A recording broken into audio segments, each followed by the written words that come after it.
حیدرآباد اپنے آغاز کے ساتھ ہی میڈیکل فیلڈ میں سب سے آگے تھا اور حیدرآباد کو یہ اعزاز حاصل ہے کہ ہندوستان کا پہلا ہاسپٹل خود حیدرآباد میں ہی تھا جس کا نام دارالشفا تھا، اور اسی ہاسپٹل کی نسبت سے آج بھی حیدرآباد کا ایک مشہور علاقہ دارالشفا کے نام سے جانا جاتا ہے، جس کا عربی اور فارسی میں مطلب ہوتا ہے شفا کا گھر یا شفا کا علاقہ۔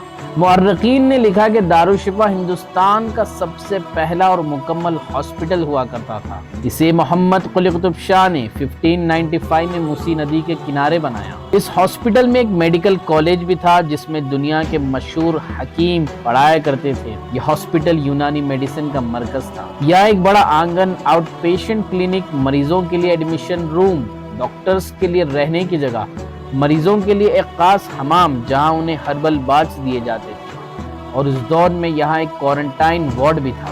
دارالشفا کی پیشنٹس کو ہائی کوالٹی ٹریٹمنٹ، 3 وقت کا کھانا مفت میں دیا جاتا تھا جس کا خرچہ حکومت اٹھایا کرتی تھی۔ کہا جاتا ہے کہ یہاں کے ڈاکٹرز دوا اور دعا دونوں سے مریضوں کا علاج کرتے تھے، یعنی سائنٹیفکلی بھی اور اسپرچولی بھی۔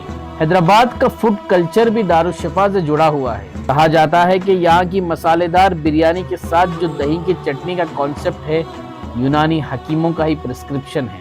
دارالشفا کی شہرت اتنی اچھی تھی کہ گریس، اٹالی اور ایران کے ماہر فزیشنز حیدرآباد آتے تھے اور یہاں کام کرتے تھے۔ حیدرآباد کے علاقے حکیم پیٹ میں جو مزار ہے حکیم نظام الدین جیلانی صاحب کی، وہ اسی دارالشفا ہاسپٹل کے ہیڈ ہوا کرتے تھے، اور وہ علاقے حکیم پیٹ آپ ہی کے نام سے مشہور ہے۔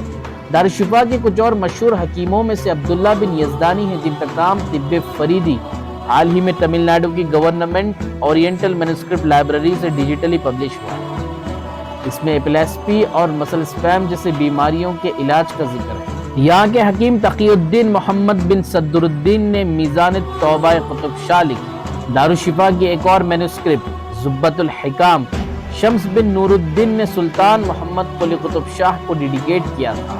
زبۃ الحکام میں الگ الگ سیزنز کے لیے health precautions, heart, brain, sexual health, body nutrition اور ایکسرسائز کی اہمیت کا ذکر ہے۔ کہا جاتا ہے کہ زبۃ الحکام آج بھی سالار جنگ میوزیم لائبریری میں پرزرو ہے۔ مؤرخین کہتے ہیں کہ 1687 میں اورنگزیب نے گولکنڈہ پر حملہ کیا اور تبھی سے دارالشفا کا زوال شروع ہوا۔ کیپٹل حیدرآباد سے اورنگ آباد شفٹ ہوا اور اس ہاسپٹل کی فنڈنگ رک گئی۔ آصف جاہی حکومت کے دور میں دارالشفا کا زوال بھلے ہی شروع ہو گیا تھا، لیکن حیدرآباد میڈیکل فیلڈ میں کبھی پیچھے نہیں ہوا، کیونکہ آصف جاہی حکمرانوں نے دوسرے کئی ایسے ہاسپٹلز بنائے جو آج بھی ورکنگ کنڈیشن میں ہیں، بھلے ہی وہ بوسیدہ حالت میں کیوں نہ ہو۔